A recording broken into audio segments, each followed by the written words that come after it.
En el siglo V, del mismo modo como hoy en día, el sol salía todas las mañanas y se ocultaba todas las tardes. Cuando sus primeros rayos besaban las plantas cubiertas de rocío, la tierra revivía, el aire se llenaba de regocijo y de esperanza. De noche, esta misma tierra enmudecía y se hundía en la oscuridad. Los días y las noches se parecían los unos a los otros. De vez en cuando en el cielo aparecían nubes y retumbaban furiosos truenos. O alguno de los monjes volvía al convento contando a la cofradía que había visto un tigre en las cercanías de aquel.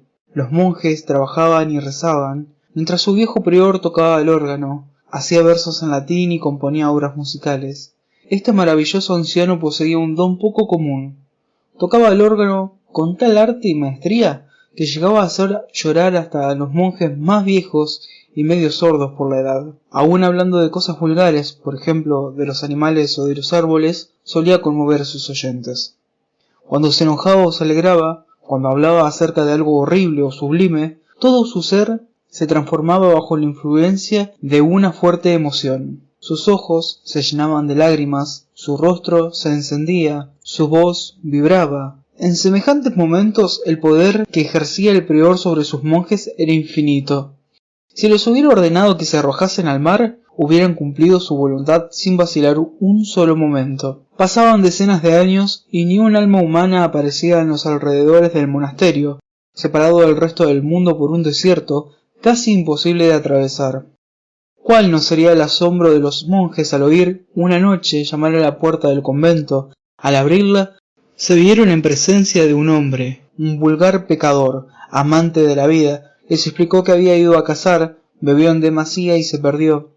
Antes de pedir la bendición al prior, el forastero reclamó vino y comida. Una vez satisfecho de su hambre y de sed, echó a los monjes una mirada impregnada de amargura y de sorna y les dijo: según parece, ustedes se pasan la vida sin hacer nada, comiendo y bebiendo. ¿Acaso es este el modo de salvar el alma?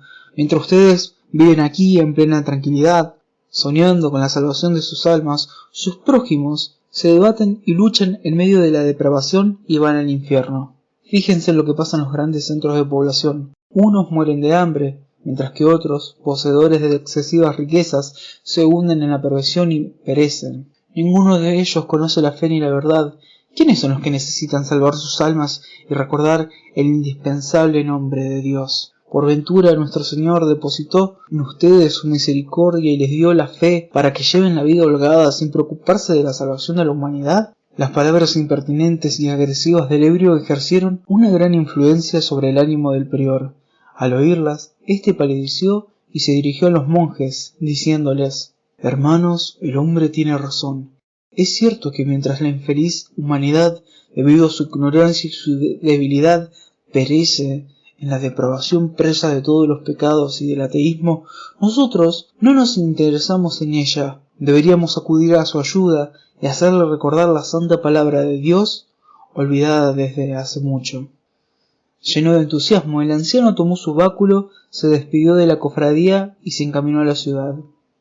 Pasó un mes, luego otro, y el santo padre no volvía. Por fin, transcurrido el tercer mes después de la partida del prior, los monjes oyeron los golpes familiares de su báculo, apresuráronse a recibirlo y lo acosaron a preguntas, pero por toda respuesta el anciano rompió a llorar. Los monjes lo acompañaron en su llanto, aunque sin saber su causa. Notaron que su prior había adelgazado y envejecido mucho y que su rostro reflejaba honda pena.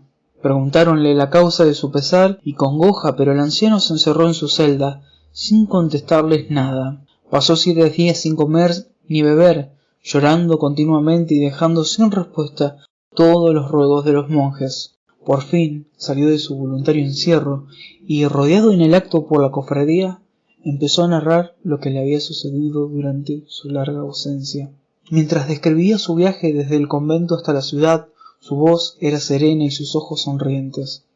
Por el camino, decía, escuchaba las canciones de los pájaros y el gorgojeo de los arroyos, que llenaban su alma de dulce esperanza y de regocijo. Se sentía héroe, semejante a un guerrero que va al combate confiado y seguro de la victoria. Caminando componía versos y se entregaba a los sueños, y de esta suerte, sin darse cuenta, llegó al término de su viaje. Cuando el anciano empezó a hablar de la ciudad y de sus habitantes, sus ojos se encendieron de ira y su voz se endureció. En su vida había visto nada semejante y ni siquiera podía imaginarse que existiera. Solo ahora había comprendido toda la omnipotencia del diablo, toda la infinita hermosura del mal y toda la debilidad y la miseria de los hombres. Dio la casualidad que la primera casa en la que penetró el prior al llegar a la ciudad fue un antro de alegría.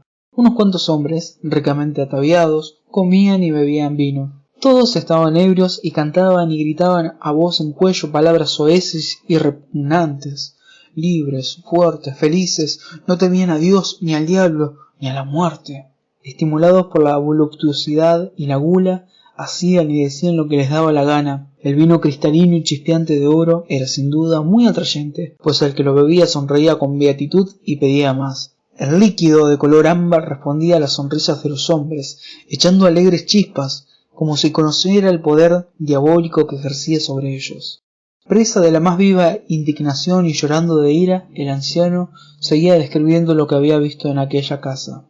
Sobre la mesa, decía, estaba de pie una mujer semidesnuda, de una hermosura perfecta. Esa cortesana, joven, con guedejas rubias, ojos negros y labios rojos y voluptuosos, privada de pudor y de decoro, enseñaba su bello cuerpo que parecía esculpido en mármol y delirante de amor sonreía mostrando sus dientes de perla, como si quisiera decir mirad qué hermosa y desvergonzada soy. La seda y el tul envolvían en graciosos pliegues sus hombros de alabastro, pero la corruptible belleza se resistía a quedar oculta y trataba de salir de entre los tejidos.